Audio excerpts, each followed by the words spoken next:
ধর্মতলায় ধুন্ধুমার ঘটল আর বিধানসভায় দাঁড়িয়ে নিজের কড়া অবস্থানের কথা জানিয়ে দিয়েছেন মুখ্যমন্ত্রী। পুলিশকে কিন্তু আগেই নির্দেশ দেওয়া হয়েছিল গণতান্ত্রিক দেশ শান্তিপূর্ণভাবে আইন শৃঙ্খলার অবনতি না ঘটিয়ে আন্দোলন মত প্রকাশ করা যেতেই পারে।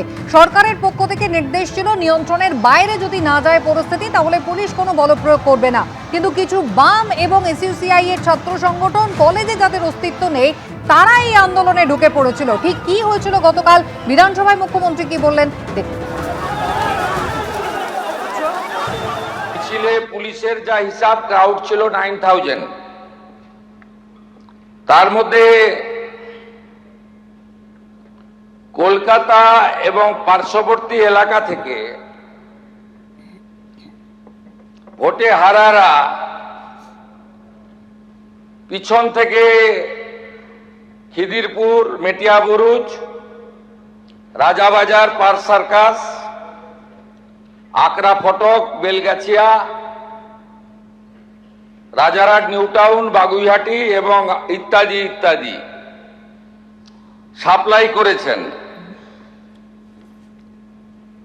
পুলিশ পুরোটাই সংযত ছিল, টিভি মিডিয়া সবাই দেখেছে।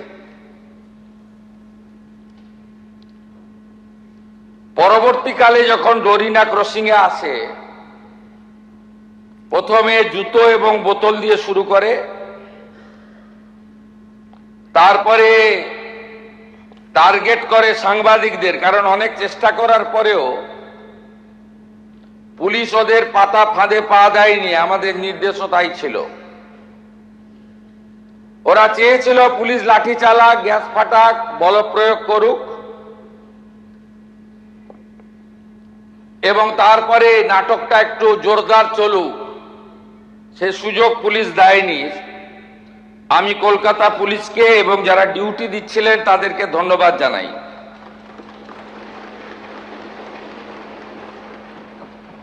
অল্প বিস্তর আহত হয়ে মেডিকেল নেননি, চলে গেছেন এমন সাংবাদিক অনেক বন্ধু থাকতে পারেন।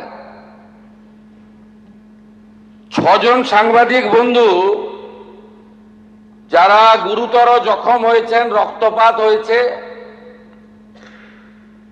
তারা সরকারি হসপিটালে চিকিৎসা নিয়েছেন। মোট 6 না 7টি মামলা, এন্টালি থানাতেও একটি মামলা হয়েছে। এই মামলাগুলোতে গুন্ডা দমন আইনকে যুক্ত করা হয়েছে এবং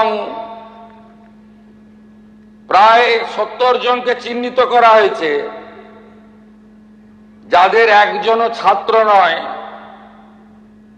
যারা একজনও সেলফ ডিক্লেয়ার ককরোচ পার্টির মেম্বার নয়, যারা একজনও নিট সংক্রান্ত আন্দোলনকারীদের অংশ নয়। এবিপি আনন্দ, এগিয়ে থাকে, এগিয়ে রাখে।